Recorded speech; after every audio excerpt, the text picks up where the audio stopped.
শ্যামকানু মহন্ত, সিদ্ধাৰ্থ শৰ্মা এই দুটাৰ পক্ষত এই দুটা হৈ কোনে ওকালতি কৰিব? কোন সেইজন উকিল?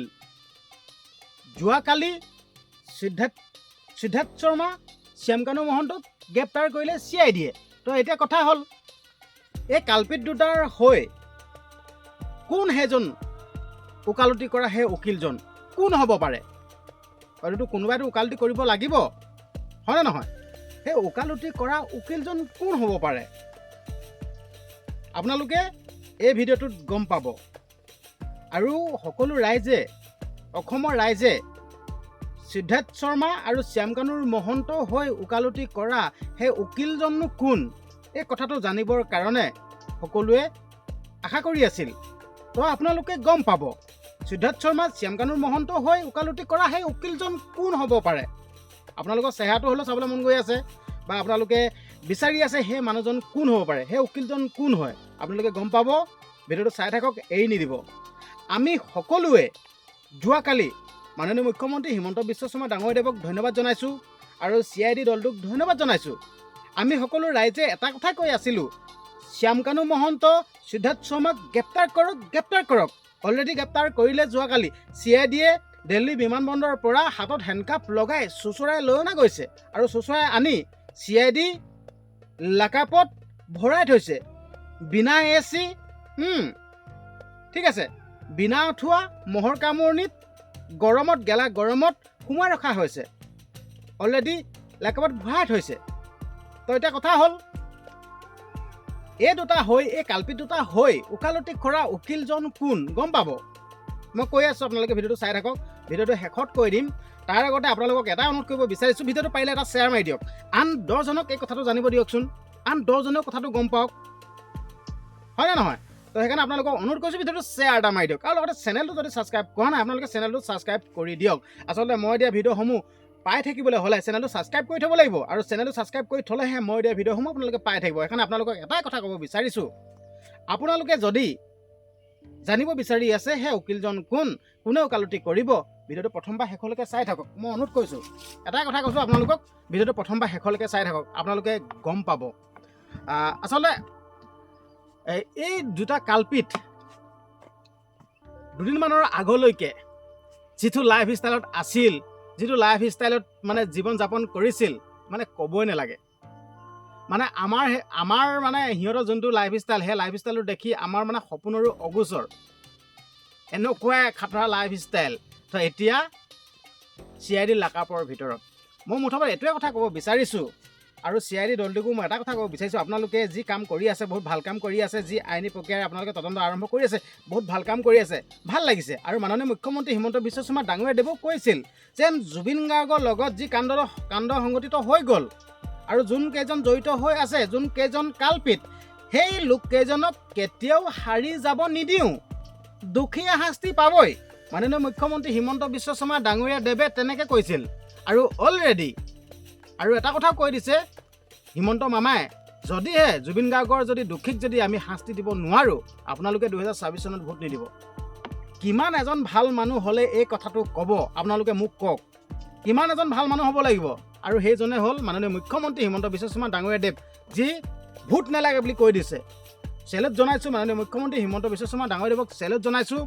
আপোনাৰ এই মহানতাখিনি দেখি, আপোনাৰ এই কথাখিনি শুনি মই একদম বহুত আনন্দিত। মই আপোনাক ধন্যবাদ জনাইছোঁ। এতিয়া মুঠপত তদন্ত প্ৰক্ৰিয়া পূৰা তীব্ৰ গতি আৰম্ভ কৰি দিব লাগে, যিহেতুকে আপোনালোকৰ হাতত আহি পৰিল, CID হাতত আহি পৰিল শ্যামকানু মহন্ত, সিদ্ধাৰ্থ শৰ্মাক আপোনালোকৰ হাতত আহিল। তো আপোনালোকে এতিয়া জেৰা কওক, আপোনালোকৰ ষ্টাইলত যেনেকৈ যি কৰে কৰক। মুঠপত জুবিন দাক কেনেকৈ ইহঁতি হত্যা কৰিলে, কেনেকৈ মাৰিলে, বা কেনেকৈ মৃত্যু হ'ল, এই কথাটো স্পষ্টকৈ ওলাব লাগে। এইটোৱে কথা। আৰু মুঠপত দোষী সাব্যস্ত হ'লে কঠোৰতকৈ কঠোৰতম শাস্তি দিবই লাগিব, এইটোৱে ক'লোঁ।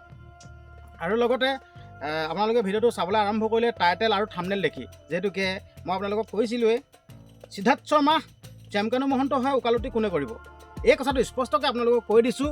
মই নিউজত পোৱা কথা, সিদ্ধাৰ্থ শৰ্মা আৰু শ্যামকানুৰ মহন্ত হৈ এজনো উকিলে ওকালতি নকৰে। এই কথাটো বহুতে জানিব বিচাৰি আছিল, মানে কোনে ওকালতি কৰিব পাৰে, কোন হয় উকিলজন। মই আপোনালোকক স্পষ্টকৈ কৈ দিছোঁ, এই দুজনৰ হৈ এজনো উকিলে ওকালতি নকৰে। কোনো এজনে ইহঁতৰ কেছটো হেণ্ডেল নকৰে, কোনো এজন উকিলে এই কেছটো মানে তদন্ত নকৰে, সিহঁতৰ হৈ মাত নামাতে। তো এইখিনিতে উকিল সন্থাকো ধন্যবাদ জনাইছোঁ, মানে সঁচা অন্তৰৰ পৰা ইমান ধন্যবাদ জনাইছোঁ নহয়, আচলতে ক'বলৈ ভাষা নাই। আচলতে যোনটো পদক্ষেপ ল'লে বহুত এটা ভাল পদক্ষেপ ল'লে, যেন এজনো উকিলে মাত নামাতো বুলি ক'লে। মানে কি বুলি ক'ম আপোনালোকক, মানে আপোনালোকৰ সকলোকে ভোট ধৰিছোঁ মই, এইটো কথা ক'লোঁ। আপোনালোকে ইমান ভাল কাম কৰিছে, ধন্যবাদ জনাইছোঁ। মানে কি বুলি ক'ম, মানে ভাষা বিচাৰি পোৱা নাই, এইটোৱে ক'লোঁ। আপোনালোকে ইমান এটা মহান পদক্ষেপ ল'লে, যিহেতুকে আমাৰ সম্পদ হেৰাই গৈছে, এই সম্পদজনৰ লগত যোনটো কাণ্ড সংঘটিত হৈ গ'ল, আপোনালোকে সিহঁতৰ পক্ষ হৈ ওকালতি নকৰোঁ বুলি ক'লে আপোনালোকক ধন্যবাদ জনাইছোঁ, চেলুট জনাইছোঁ। আৰু আপোনালোকেও কি বুলি ক'ব এইটো প্ৰসংগত, যেন এজনো উকিলে মাত নামাতো বুলি কৈছে। মই কিন্তু বহুত সুখী হৈছোঁ, আপোনালোকে মাত নামাতিব, অনুৰোধ কৰিছোঁ, আপোনালোকে মাত নামাতিবই। কাৰণ কেলৈ আমাৰ সম্পদক নি ইহঁতি মাৰি পেলালেগৈ, আমাৰ সম্পদক। যিহেতুকে আমি কওঁ যেন অসমৰ সম্পদ কি কি, এশিঙীয়া খড়গড়, চাহপাত, ঠিক তেনেদৰে জুবিন গাৰ্গ। তো আমাৰ সম্পদ আছিল, ঠিক আছে, আমাৰ সম্পদক সিহঁতি ছিংগাপুৰত নি গৈ মাৰিলেগৈ।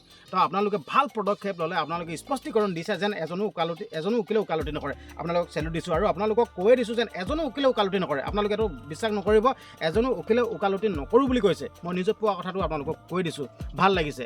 আৰু এটাই কথা, দোষীয়ে উপযুক্ত শাস্তি পাব লাগিব, দোষীয়ে কঠোৰতকৈ কঠোৰতম শাস্তি পাব লাগিব। এনে শাস্তি পাব লাগিব যি শাস্তিৰ নাম শুনিলেই ভয়ত কঁপি উঠা, বুকু কঁপি উঠা, গাৰ নোম শিয়ৰি উঠা, এনেকুৱা এটা শাস্তি দিব লাগিব। নহ'লে ইহঁতক মানে যদি মাৰি পেলোৱা যায় নহয়, সিহঁতে মুক্তি পাব। আচলতে এইটো মুক্তি দিব নালাগিব, সিহঁতে শাস্তি পাব লাগিব, শাস্তিযোগ্য, সিহঁতে শাস্তি পাব লাগিব। এইটো কথা ক'লোঁ। আমাৰ সম্পদক নি ছিংগাপুৰত গৈ মাৰিলেগৈ, আৰু যোনটো দ্বীপলৈ নিলে সেইটো এটা কোৱাৰেণ্টাইন দ্বীপ, এইটো এটা ভুটীয়া দ্বীপ বোলে, এইটো এটা ডেঞ্জাৰ মানে ক'ল নাই, এনেকুৱা এটা মানে ভয়ংকৰ দ্বীপ। কিন্তু সেই দ্বীপটোত নি গা ধোৱা লাগে, মদ্যপান সেৱন কৰাই, বিয়েৰ খুৱাই সেই সাগৰৰ বুকুত এৰি দিলেগৈ। শিশু হওক, মাল খাই থকা নিচা মানুহ হওক, শিশুক কেতিয়াও জুই আৰু পানীৰ ওচৰত যাব নিদিয়ে, আৰু মাল খাই থকা মানুহ, নিচা হৈ থকা মানুহক জুই আৰু পানীৰ ওচৰত যাব নিদিয়ে। কেতিয়া কোন সময়ত পৰিব কোনো ঠিকনা নাথাকে। কাৰণ কেলৈ, নিচা হৈ থাকিলে মানে নিজৰ দেহাটোকে দেখোন চম্ভালিব নোৱাৰে, ঠিক আছে। তো সেই মাল খোৱালৈ নিচা হোৱা জুবিন দাক সিহঁতি সাগৰৰ বুকুত নমাই দিলেগৈ। আৰু জুবিন দা অলৰেডি কৈছে যেন মই নাহাতৰো নাযাওঁ, কিন্তু পাছফালৰ পৰা কৈ আছে পাৰিব যাওক, লাইফ জেকেটটো দি দেই, লাইফ জেকেট, এনেকুৱাখিনি কৈ আছে। তো এই কথাত আমি কৈ দিছোঁ না, মুঠত জুবিন দাৰ লগত যোনটো কাণ্ড সংঘটিত হ'ল, এইটো মানে আমি কেতিয়াও এৰি দিব নোৱাৰোঁ। আৰু এইটো ক'ল নাই, এইটো সহজ মৃত্যু নহয়। আমি অসমবাসী ৰাইজে কৈ আছোঁ, জুবিনৰ মৃত্যুটোতো সহজ মৃত্যু নহয়, এইটো এটা ৰহস্য আছে, এইটো স্পষ্ট কথা। জুবিনৰ মৃত্যুটোতো সাধাৰণ মৃত্যু নহয়, আমি কৈয়ে আছোঁ, এইটো নহয়। তো সেইকাৰণে ক'ব বিচাৰিছোঁ, তদন্ত হওক, দোষীক শাস্তি দিয়ক। যিহেতুকে এতিয়া গ্ৰেপ্তাৰ হ'ল শ্যামকানু মহন্ত, সিদ্ধাৰ্থ শৰ্মাক গ্ৰেপ্তাৰ হ'ল, বহুত ভাল লাগিছে। মাননীয় মুখ্যমন্ত্ৰী হিমন্ত বিশ্ব শৰ্মা ডাঙৰীয়াদেৱক আকৌ ধন্যবাদ জনাইছোঁ, আৰু CID দলটোক আকৌ ধন্যবাদ জনাইছোঁ। আৰু শেষত আকৌ ক'ব বিচাৰিছোঁ যেন শ্যামকানু মহন্ত, সিদ্ধাৰ্থ শৰ্মাৰ হৈ কোনো এজন উকিলে মাত নামাতে, ওকালতি নকৰে। এইটো এটা ভাল কথা, যাতে ইহঁতৰ হৈ কোনেও ওকালতি নকৰে। মোৰ ফালৰ পৰা এইটো অনুৰোধ। ধন্যবাদ।